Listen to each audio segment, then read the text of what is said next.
नमस्कार. तर रात्रीचे 10 वाजले आहेत आणि आपले पक्षी बघा कसे बसले आहेत. आज आपण शेडमध्ये कडुलिंब आणि कापूर यांचा धूर केला आहे.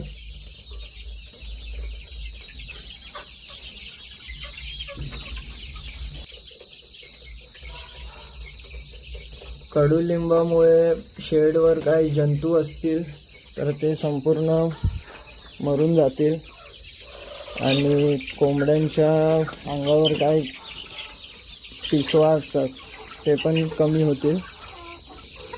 जर कोंबडीला सर्दी खोकला असेल तर कापूरने तो कमी होईल. अशा प्रकारे तुम्ही पण तुमच्या शेडवर धूर करा जेणेकरून पक्षी आजारी होणार नाहीत. सर्दी वगैरे असेल तर ती बरी होईल. माहितीसाठी व्हिडिओला लाईक करा, कमेंट करा आणि चॅनलला सबस्क्राईब करा.